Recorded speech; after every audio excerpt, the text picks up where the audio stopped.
খুলনা মোংলা মহাসড়কে বাস ও মাইক্রোবাসের মুখোমুখি সংঘর্ষে ১৩ জন নিহত হয়েছেন।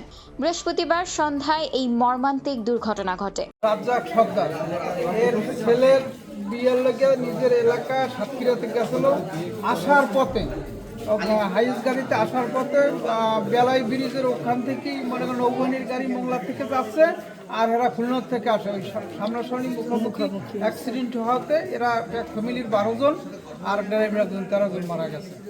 জানা গেছে, একটি বিয়ের অনুষ্ঠান শেষে বাড়ি ফেরার পথে মাইক্রোবাসটি দুর্ঘটনার শিকার হয়। এতে মোংলা পৌরসভার ৮ নম্বর ওয়ার্ড বিএনপির সভাপতি আব্দুল রাজ্জাক সহ তার পরিবারের মোট ৭ জন সদস্য, তার পুত্রবধূর পরিবারের ৫ জন এবং মাইক্রোবাস ড্রাইভার নিহত হন। আমাদের রাজ্জাক বিএনপির সভাপতি ওনার ছেলেকে বিয়ে দেওয়ার জন্য সাতক্ষীরা যান। আজকে সাতক্ষীরা থেকে বউ নিয়ে আসার পথে ওনার একই পরিবারের ৭ জন সহ মোট ১৩ জন নিহত হয় মোংলাস্থল আপনার রামপাল বেলা ব্রিজ এখানে। তো আমরা আসলে মোংলাবাসী এই দুর্ঘটনার জন্য আমরা সবাই শোকাহত। আমরা বিএনপির পরিবারের পক্ষ থেকে এটা শোকাহত যতটুকু এখানে এসে। দুর্ঘটনায় আহত আরও ২ জনকে গুরুতর অবস্থায় উদ্ধার করে খুলনা মেডিকেল হাসপাতালে ভর্তি করা হয়েছে। সেখানে তাদের চিকিৎসা চলছে। দুর্ঘটনার পর স্থানীয় প্রশাসন ও পুলিশ দ্রুত ঘটনাস্থলে পৌঁছে উদ্ধার কার্যক্রম পরিচালনা করে।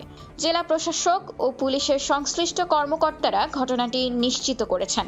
এ ঘটনায় গভীর শোক প্রকাশ করেছেন মাননীয় প্রধানমন্ত্রী। তিনি নিহতদের পরিবারের প্রতি সমবেদনা জানান এবং আহতদের দ্রুত সুস্থতা কামনা করেন। পুলিশ জানায়, দুর্ঘটনার প্রকৃত কারণ তদন্ত করে দেখা হচ্ছে।